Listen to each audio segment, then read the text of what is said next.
Salut les copains, c'est Guillaume de la chaîne Guira Fishing. On se retrouve aujourd'hui pour une nouvelle vidéo. Une vidéo, oui les gars, ça fait longtemps que je vous en parle et aujourd'hui, enfin je vous la montre. Enfin la vidéo, hein, pas... Donc une vidéo sur la pêche de la carpe à la grande canne. Mais petit truc à part, c'est que je suis aujourd'hui dans un plan d'eau où il y a beaucoup de carpes, mais il y a aussi beaucoup de poissons-chats.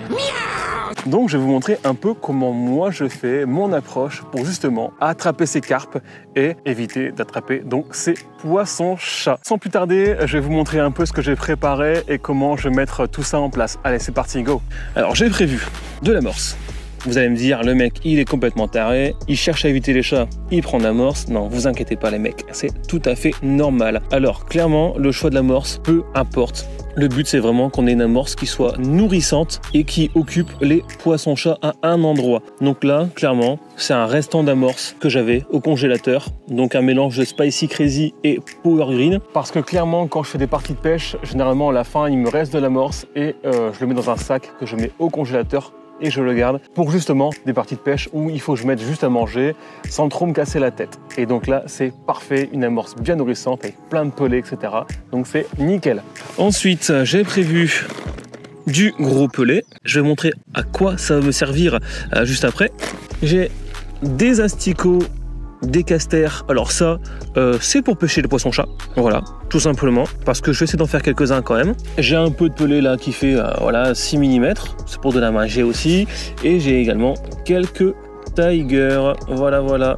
Les tigers pour mettre à l'hameçon. Et je me suis prévu aussi, voilà, quelques bouillettes en 8 mm et en 14 mm. C'est des bouillettes Hot Demon de chez Starbait. Alors les copains, ce que je vais essayer de faire, c'est assez simple à mettre en place. Je pense qu'à partir de cette partie de pêche là, vous n'aurez plus aucun secret pour comment éviter les poissons-chats et faire des grosses carpes. Très simple. J'ai prévu ma canne à 11 mètres, donc une pêche à 11 mètres. Et ce que je vais faire, c'est que je vais déposer beaucoup d'amorces. Je vais mettre, je sais pas, allez, on va dire 8 à 10 boules d'amorces à 9,50 m à peu près, histoire d'occuper les chats. Que les chats ils soient vraiment concentrés justement sur cette amorce et qu'ils m'embêtent pas ailleurs. Donc amorçage massif à 9,50 m et ensuite je vais aller pêcher à 11 mètres. Par contre, ce que je vais faire, c'est que je vais quand même prendre une petite coupelle de sillon et dedans je vais y mettre voilà, une dizaine de gros pelés et une dizaine de tiger nuts pour déposer, histoire qu'on n'ait pas justement genre une tiger posée à 11 mètres et basta. Le but c'est vraiment d'attirer un maximum de poissons sur la zone parce que mine de rien, en fait en mettant mes grosses boules d'amorce à 9,50 m, les carpes vont quand même venir. Elles vont pas aller sur le coup à taper dans l'amorce parce que les chats vont être là, vont casser les pieds on va dire ça, mais elles vont graviter un peu autour de ce coup-là, elles vont être un peu en retrait et justement en mettant ces quelques gros pelés qui travaillent très peu et les quelques tigers qui travaillent très peu aussi, ça va leur mettre un petit point de fixation et moi je vais pêcher dessus. Et normalement, ça devrait bien se passer. Bon après, comme d'hab, c'est toujours quand on fait une vidéo que ça marche pas, mais là, normalement, ça devrait bien se passer, ok? Allez les copains, je vous montre ça de plus près en action. Allez, c'est parti! Bon alors les copains, comme je vous l'ai expliqué tout à l'heure, ce que je vais faire donc c'est faire un amorçage massif donc avec mes boules d'amorce. Donc j'ai ici mon amorce, je vais aller la déposer là à environ 9,50 m. Allez c'est parti, on va faire des boules qui rentrent dans la coupelle hein, quand même c'est mieux. Voilà. J'aurais pu les balancer à la main. Par contre, le truc, c'est que j'ai peur de pas être précis et du coup d'en mettre un peu derrière. Par exemple, en mettre à 10 ou 10,50 m. Et dans ce cas-là, je vais perdre un peu en efficacité. Donc là, le fait de déposer comme ça à la coupelle, au moins, je sais que je suis vraiment précis.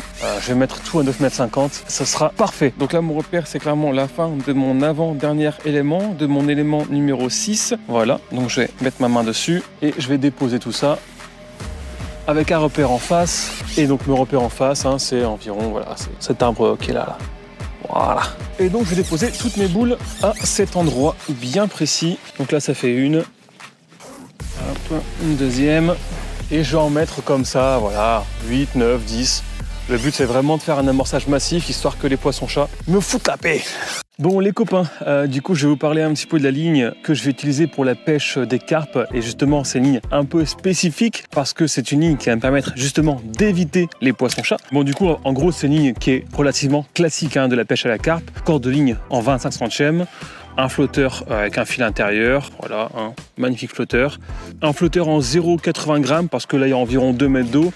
Et puis voilà, je sais qu'il y aura un petit peu de vent aujourd'hui, donc au moins on est bien. Ce qui reste encore assez classique, c'est une plombée. Là j'ai fait une plombée étalée avec par exemple voilà, un gros groupe de plombs juste ici, un plomb intermédiaire, un plomb de touche un peu plus bas. Et là par contre la petite particularité de cette ligne, c'est tout simplement que je lui ai mis un bas de ligne avec un hameçon assez fort de fer, assez costaud et assez gros. Donc du coup c'est un hameçon de 10 avec un montage avec cheveux. Alors pourquoi un montage avec cheveux? Parce que je vais pêcher à la Tiger, voilà, Tiger Nuts.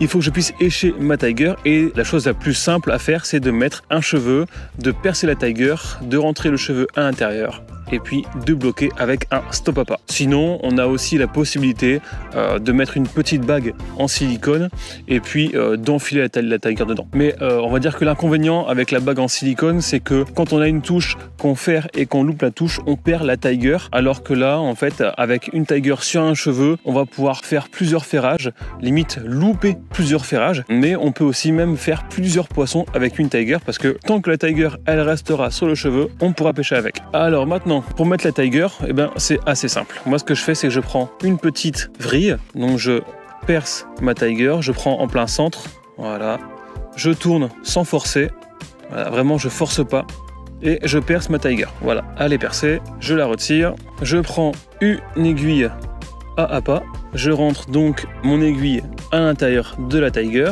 ensuite donc j'ai ma petite boucle qui est juste là, je passe ma boucle dans le petit crochet de l'aiguille, je fais glisser la Tiger sur le cheveu, je bloque, je prends un tout petit stop à pas et je viens bloquer ma Tiger contre le stop à pas. Voilà, du coup on a justement cette petite Tiger qui est bien bloquée et je vais pouvoir aller poser ça tranquillement avec une coupelle de sillon, de Tiger et de gros pelés et normalement ça devrait pêcher. Yaha. Allez c'est parti, on va essayer ça en espérant faire du poisson rapidement, go go. Allez, en espérant que ça réponde assez facilement et assez rapidement. Comme prévu, je mets ma petite coupelle. Dedans, je mets quelques gros pelés. Voilà, je mets pas grand chose. J'en ai mis 7 ou 8. Hop, et dedans, quelques Tiger. Alors, ce que je fais, c'est que généralement, je mets les petites. Ça me permet de garder les grosses pour mettre à l'hameçon. Hop, et voilà. Allez les gars, c'est parti. On va essayer de faire le premier poisson. Alors, c'est pas un carpodrome, c'est un étang communal. Enfin, c'est un étang privé, mais c'est voilà, ça ressemble un peu à un étang communal. C'est un étang où il y a une belle population de carpes, mais voilà, on n'est pas sur du carpodrome, donc il ne faudra pas s'attendre à faire des poissons très très rapidement non plus. Mais voilà, le tout c'est vraiment d'éviter les poissons-chats. Donc là, ce que je fais, c'est que je prends mes pelés et je vais déposer ça à la coupelle, voilà, tranquillement, à 11 mètres, et je pose la canne sur la barre. Comme j'aurai pas des touches non plus toutes les 2 minutes, le fait de poser sur la barre, ce sera vraiment mieux. Là, je suis parfait, ma canne elle est bien posée, j'ai mon flotteur qui est parfaitement équilibré, donc là, magnifique, il n'y a plus qu'à.